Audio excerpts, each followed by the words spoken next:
Alors, notre fils a été hospitalisé dans un hôpital près de Tours et on nous a annoncé qu'il allait être déscolarisé. Donc on a rencontré un enseignant là-bas qui devait intervenir auprès de l'hôpital et qui nous a parlé de ce dispositif. Alors j'ai connu le SAPAD par l'intermédiaire de la mutuelle scolaire. Nous avions jugé utile de faire appel à ce service. Le SAPAD des PEP nous permet en moyenne chaque année d'accompagner 6500 enfants. Ce qui veut dire leur permettre de ne pas décrocher au niveau scolaire et souvent réussir à passer dans la classe supérieure l'année suivante, même s'ils ont eu une interruption de plusieurs mois.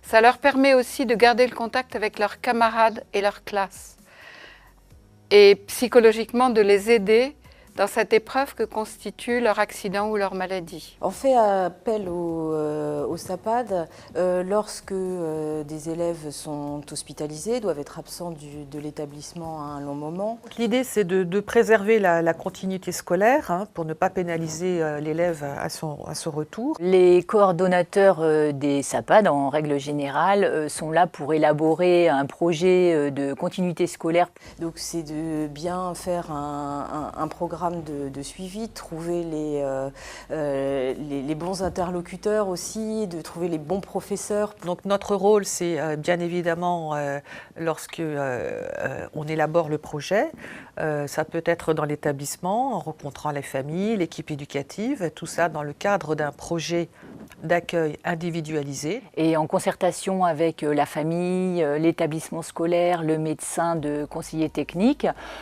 qui validera le projet, on met en place des heures de cours par des professeurs, alors si possible de l'élève. Chaque année, 10 000 enseignants, la plupart du temps issus de la classe de l'élève ou de l'école de l'élève, permettent d'assurer ces cours à domicile. Et nous dispensons une centaine de milliers d'heures par année auprès de ces enfants malades ou accidentés. Travailler pour le SAPAD, ça apporte beaucoup parce que le contact avec les élèves est très enrichissant, j'espère, pour les deux. Moi, je crois que c'est venu spontanément. Très honnêtement, je n'ai absolument pas été poussé. Je sais que dans ma nature, j'ai été spontanément volontaire. Moi, je me suis même pas posé de questions. C'était mon élève, donc ça me paraissait normal de continuer à enseigner pour lui, que ce soit à l'école ou à domicile. Le SAPAD m'a permis de garder mon rôle de maman et de ne pas être obligée de forcer mon enfant à suivre les cours. Alors, on essaye d'avoir la même pédagogie qu'en classe, à savoir on a des objectifs. Mais après, effectivement, les procédés sont un petit peu différents. C'est quand même une heure de cours où c'est quand même une présence très particulière, puisqu'on va à domicile.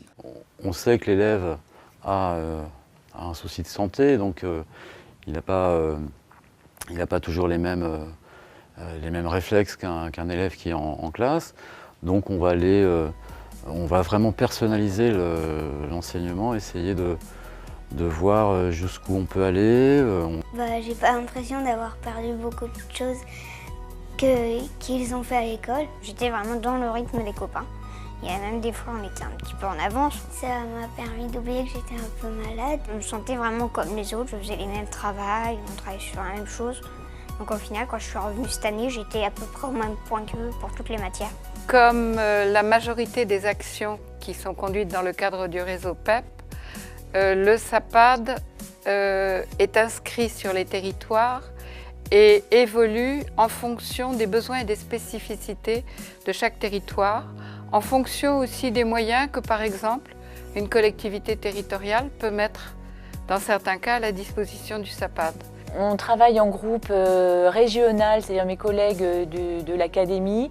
Nous travaillons sur les nouvelles technologies, à savoir apporter des aides techniques aux élèves immobilisés chez eux pour des raisons de santé. Actuellement, parmi les évolutions les plus notables du SAPAD, on voit très couramment le recours au numérique, avec l'utilisation assez courante de tablettes, la création de portails qui permettent à l'enfant malade qui se trouve chez lui d'être connecté avec ses camarades de classe, d'être connecté avec la classe et de pouvoir vivre en temps réel ce qu'il vivrait s'il pouvait être physiquement présent dans la classe.